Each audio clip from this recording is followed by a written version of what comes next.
Yes, ikaze kuri mwese. Iyi ni Waka Waka podcast. Nizere ko mukomeje kugira ibihe byiza aho muri hose. Uyu munsi rero reka tuganire kuri Zaluzhny, umugaba mukuru w'ingabo za Ukraine. Ni ibiki yatangaje? Ntube kure ya Waka Waka podcast. Yes, General Zaluzhny, umugaba mukuru w'ingabo za Ukraine, yatangaje ko igihe cyose azabona ubushobozi, igihe cyose azaba afite ibikoresho byamufasha kuba yarasa ku butaka bw'Uburusiya, nta kintu na kimwe cyamutangira, nta muntu numwe wamubuza cyangwa se nta muntu numwe yasaba uburenganzira. Kandi nkuko mubizi, aba bametre ba Ukraine, aba bafasha Ukraine ntabwo bifuza yuko ibikoresho byabo byakwisanga biri gukoreshwa ku butaka bw'Uburusiya. Ibi murabyibuka mu dutero shuma cyangwa se mu ntambara riri kubera Belgorod ku mupaka wa Ukraine n'Uburusiya. Ahangaha muribuka ko ku munsi wa mbere hari Bradley yafatiwe ku butaka bw'Uburusiya. Ibyo bintu rero byateje impaka ndende, biteza ibibazo byinshi hagati y'Uburusiya na Amerika, aho Amerika yatangaje ko nta ruhare ibifitemo, ko nta burenganzira yatanze kuri Ukraine zo kuba yakoresha izo Bradley ku butaka bw'Uburusiya. Ibyo ngibyo rero biravuga iki? Biravuga ko abanyamerika ntago bari tayari kwinjira mu ntambara n'Uburusiya, ntabwo bashaka ko Uburusiya bubara ko buri mu ntambara nabo. Rero mu gihe Zelensky abazenguruka asaba kwinjira muri NATO, ni ibingibi aba asaba. Zelensky iyo asaba kwinjira muri NATO, ujye wumva ko Zelensky ari gusaba intambara ya gatatu y'isi yose, kubera ko igihugu kiri muri NATO kigiye mu ntambara, ibindi bihugu bitegetswe kugitabara hagendewe ku ngingo ya 5 ibi bihugu bihuriyeho bigenderaho, ivuga ko igihugu cyose kiri muri NATO kiri mu ntambara gitewe, ibindi bihugu bigomba guhita bigitabara. Rero Zelensky iyo ari gusaba ko NATO ihita yakirwa muri nako Ukraine ihita yakirwa muri NATO, ikintu abasaba nuko NATO ihita yinjira mu ntambara n'Uburusiya. Intambara ya NATO n'Uburusiya niyo ntambara ya gatatu y'isi yose, intambara yaba irimo ubukana bukomeye cyane, abenshi bemeza ko bwasiga busenye ikiremwa muntu cyangwa se igihumeka cyose kibarizwa kuri iyi si. Iyi ntambara rero niyo Zelensky amaze iminsi azenguruka mu bihugu byose yasaba kujya muri NATO, ariko kubera ko aba bametre ba Ukraine, abangaba bafasha Ukraine, barabizi ko igihe cyose bakwisanga mu ntambara n'Uburusiya byaba bisobanura intambara ya nyuma kuri iyi si y'abantu hagati yabo, kubera ko ni intambara ishobora guhita isoza ikiremwa muntu kuri iyi si. Rero Zelensky yo arimo kugenda ababwira ati ndashaka kujya muri NATO, ndashaka kujya muri NATO, bamufata ku rutugu kwa kundi twabonye muri cya kiganiro. Baba mubwira bati ariko se Toto we, uzi ikintu urimo kuvuga, uzi icyo bivuga winjiye muri NATO? Bo baba babizi ko baba bizi intwaro baba bategetswe guhagurutsa igihe cyose baba binjiye muri NATO, bazi ubushobozi bw'Uburusiya. Ikindi kandi Zelensky atazi nuko aba banyamerika ntabwo bifuza ko Vladimir Putin yava ku butegetsi prematurely, ntago babishaka, ntago babyifuza, kubera ko ntibazi uwahita ajya ku butegetsi bw'Uburusiya. Nkuko twabibonye mu Burusiya hari abantu benshi bifuza ko Uburusiya burangiza intambara ya Ukraine vuba, bukoresheje ibitwaro byabo biremereye. Ibi rero abanyamerika barabizi ko Vladimir Putin ni umuntu ushishoza, ni umuntu ugendera mu rugamba uko bimeze. Nkuko nizi cluster bomb bahaye abanya-Ukraine, ntimugire ngo ni ibintu birenze abarusiya badafite. Putin ejo yatangaje ko cluster bomb bafite amoko atandukanye, n'abanyamerika barabizi ko abarusiya bafite izi cluster bomb zitandukanye.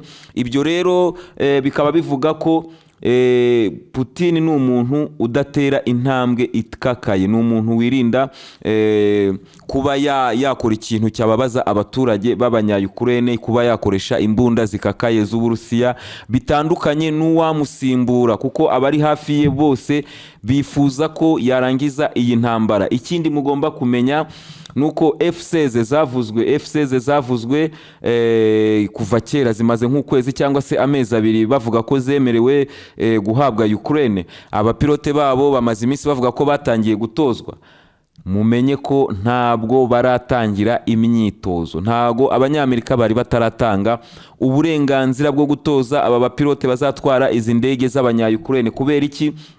kubera amagambo nk'aya ngaya Zaluzhny aba yatangaje, bivuga ko abanyamerika nta cyizere bafitiye abanya-Ukraine. Ni ukuvuga ngo iyo bagiye kubaha imbunda ikomeye ijyana na garanti nyinshi z'abanya-Ukraine bahereza abanyamerika ko icyo kintu kitazigera kirasishwa ku butaka bw'Abarusiya. Rero akaba ariyo mpamvu F-16 n'abapilote bazo bataratangira kwitoza, kandi nk'uko mubizi kugira ngo batoze abapilote batwara izi ndege nuko aba bapilote bakwitoza imyaka irenga 2 bagatoza n'abatekinisiye abakanishi bazaza kuzajya bakora maintenance cyangwa se maintenance y'izi ndege igihe zizaba zageze muri Ukraine. Iki rero ntikirabaho, aba bose ntibaratangira imyitozo kubera ko nk'uko abakurikira mu bizi Biden yatanze uburenganzira bwo gutoza aba bapilote ba Ukraine mu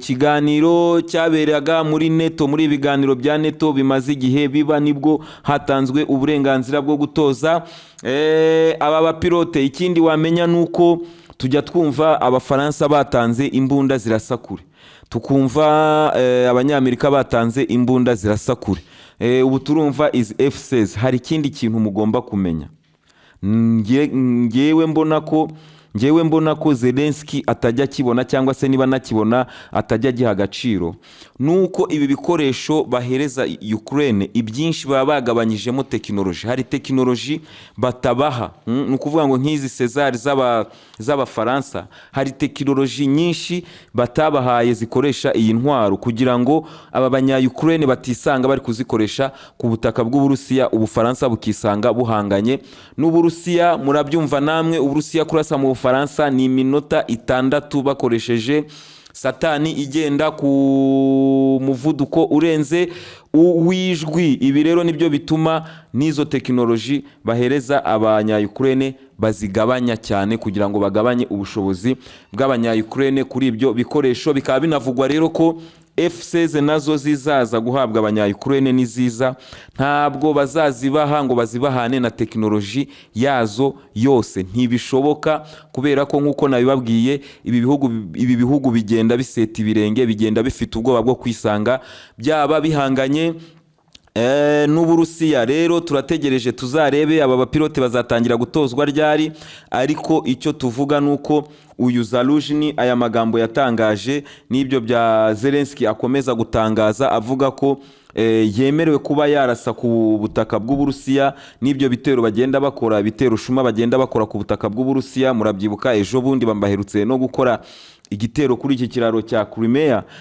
Ngewe mbona ko ari nikosa, kubera ko ibyo bari buze gutakaza, ibyo Ukraine iri buze gutakaza biraza kuba ari byinshi, gukuba inshuro nyinshi ibyo abarusiya batakarije kuri kiriya kiraro cya Crimea. Rero namwe murabyumva ko mu mibare aba banya-Ukraine n'ubushotoranyi barashaka ikintu cyatuma iyi ntambara ifata indi ntera. Rero ibi ngibi ntago abanyamerika bashobora kubyemera, ntabwo abanyamerika bashobora kubishyigikira, n'abanyaburayi ntibashobora kubishyigikira. Hakaba hari n'ikibazo cy'uko deal y'ibinyampeke Ukraine yacuruzaga, iyi deal yageze ku musozo wayo ku munsi w'ejo.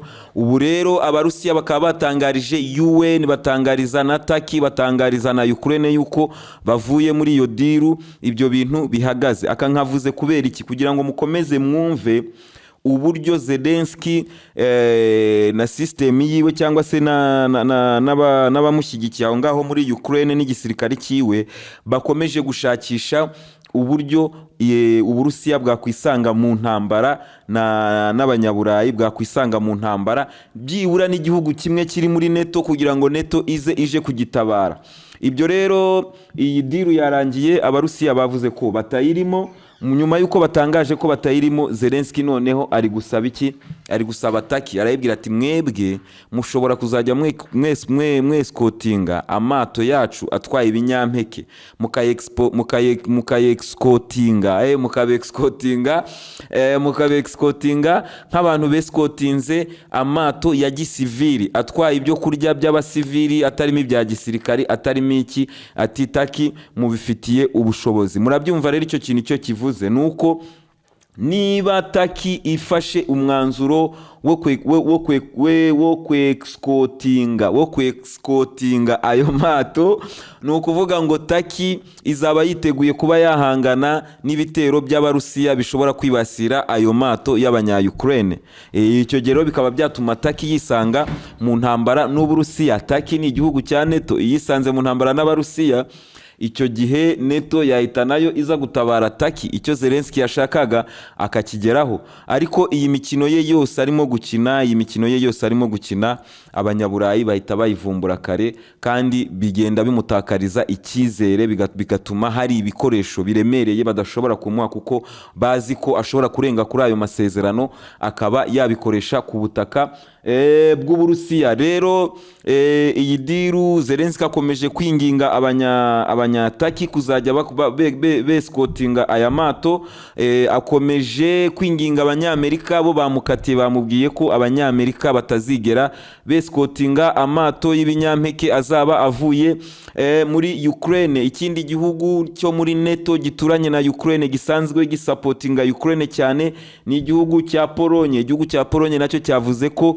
kitazigera gifungurira amasoko n'amakamyo y'Abanya-Ukraine y'ibinyampeke ngo bice aho ngaho muri Polonye. Bazabafasha mu bya gisirikari, ariko mu bindi oya. Rero inkuru ya Zaluzhny twayisoreza aha ngaha, ariko icyo mubonye nuko Zelensky, Zaluzhny n'abandi bantu bari muri ako gatsiko ka Zelensky, harimo Kuleba n'abayobozi bose bari muri leta ya Ukraine, barimo barakora ibishoboka byose, barimo barashakisha inzira zose zishoboka zatuma bakurura NATO ikaza muri iyi ntambara yabo, zatuma bazana NATO mu ntambara yabo n'Uburusiya, zatuma habaho intambara ya gatatu y'isi yose. Iyi ntambara ya gatatu y'isi yose babajije Putin bati, intambara ya gatatu y'isi yose irashoboka? Putin arababwira ati, simbizi, ariko niramuka ibayeho iya kane, abazayirwana bazakoresha inkoni n'amabuye. Bazakoresha inkoni n'amabuye. Murabyumva icyo bivuga? No kuvuga ngo ni civilisation nshyashya bazaba babashije kurokoka ibyo bizaba byakoreshejwe muri iyo ntambara ya gatatu y'isi yose. Ni nk'ikiremwa gishyashya, nibyo yashatse kuvuga. Utumva ko muri abo bazarwanisha inkoni wo ushobora kuzarokokamo, kubera ko ibitwaro isi imaze kugeraho ni ibitwaro biremereye cyane. Ejo nahoze ndeba intwaro bita Zircon, misile bita Zircon y'Abarusiya. Ni misile itari ya mbere kuko mubizi Satani niyo ya mbere. Zircon ni misile ziri munsi ya Satani, ariko iyo bakubwiye ngo toni ifite z'ibihumanya ikubye inshuro 2,000 misile ya Hiroshima, ikubye inshuro 2,000 ya misile banaze kuri Hiroshima. Murabyumva rero namwe igihe Abarusiya barekura zingahe, Abanyamerika bakarekura zingahe, Abafaransa bakarekura izingahe. Ni ukuvuga ngo n'iyi si ishobora kuva mu murongo isanzwe igenderamo, ikava muri orbite rwose, tugaparangana. Niko bimeze rero. Iyi ntambara ntishoboka kubaho. Zelensky abizi, yatangira agashaka uburyo iyi ntambara yiwe yayirwana ku giti kiwe nk'umunya-Ukraine atazanyemo NATO, cyangwa se agashakisha uburyo yatangira kureba uburyo iyi ntambara yayisohokamo, kuko abantu baravuga ko Ukraine nikomeza ku muvuduko iriho ishobora kuzarangiza intambara mu myaka 50. Ntago rero ibingibi ntabwo amahanga abyiteguye, ibingibi ntabwo isi ibyiteguye. Ni nayo mpamvu Zelensky akwiye kugarura ubwenge, akumva ko atari filime. Ntabwo ari filime, ni reality. Ntabwo agomba kubibonamo nka filime, bya bindi by'abakinnyi ba filime bayumva ko intambara ya gatatu iramutse yaba ari nka filime, cyangwa se yaba ari ibintu biri aho ngaho, yaba ari irangira ry'ikiremwa muntu kuri iyi si. Ikindi kandi, akantu ka nyuma k'ingenzi nshaka kuvugaho ni agakino ka Biden na Ukraine. Kanababaje cyane ku muntu ukunda Abanya-Ukraine. Nkunda Abanya-Ukraine, nkunda abanya-Ukraine nk'abaturage. Ikintu ngewe nanga ni system ishaka kutuzanira intambara ya gatatu y'isi yose. Ndagira ngo mwumva aka kantu ukuntu kababaje cyane, ariko cyane. Niba mwibuka ibitero by'abanyaburayi batera Hitler bashaka kwigarurira aho Hitler yari yarabanyaze, bashaka kwigarurira Uburayi bahereye mu Bufaransa aho bita Normandie. Niba mubyibuka icyo bita contre-offensive uburyo gikorwamo, ni ukuvuga ngo ni ibitero byo ku butaka birimo abasirikari, ibifaru, ibintu byose bishoboka byo ku butaka. Hakiyongeraho n'ibitero byo mu kirere. Ushobora kujya no kuri Google cyangwa se kuri YouTube yawe ukagerageza kureba amashusho ya Normandie, uri kubyumva, cyangwa se ya D-Day, ukareba uburyo contre-offensive yagenzemo. Ntibyashobokaga iyo abanyaburayi baca ku butaka gusa, iyo baca iy'amazi gusa, ntabwo byari gushoboka. Ariko kubera ko bari bafite support yo mu kirere, byatumye Abadage bibananira guhangana n'amato yaturukaga mu mazi, n'abasirikari bari kugera ku nkombe z'amazi babatera ibitero biturutse ku butaka. At the same time bagahangana n'ibitero by'abanyamerika n'Abadage, by'abanyamerika n'Abanyakanada n'Abongereza bari barimo gutera bakoresheje indege.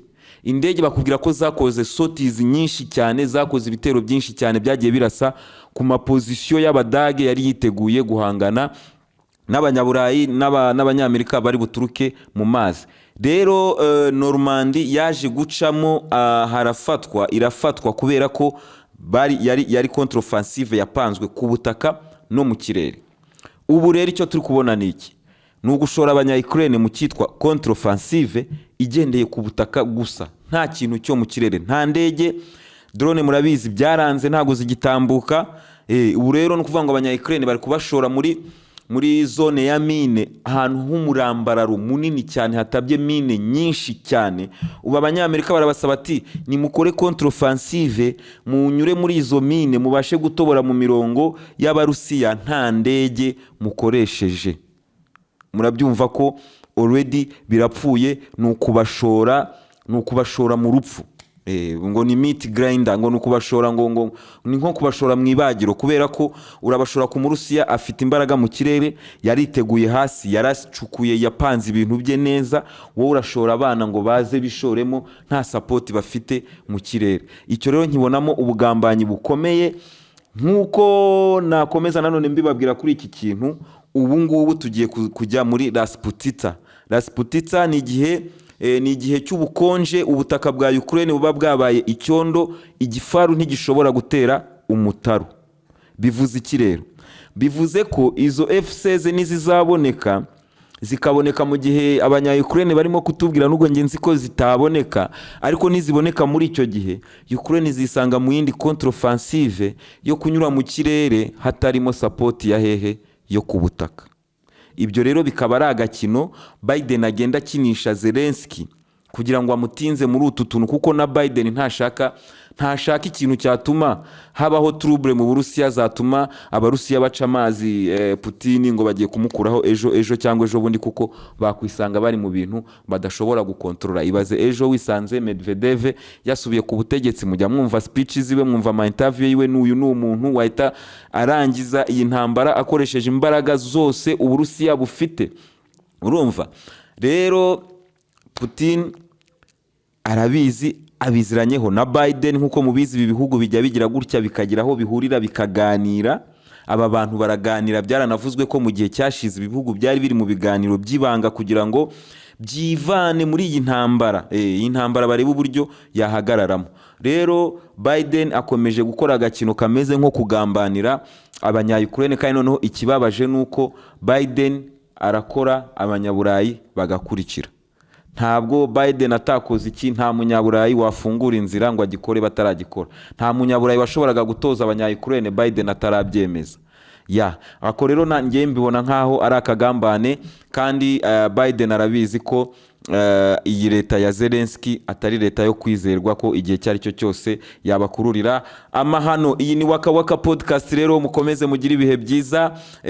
Turakomeza tureba izindi update ku rugamba, tugiye kubirebera hamwe ibiri bukurikireho nyuma y'ibitero byakorewe ku kiraro cya Crimea. Tugiye kureba ni ibiki abarusiya bari kubikoraho, ni iki kigiye gukurikiraho. Ni muri podcast iza gukurikiraho. Amahoro kuri mwese.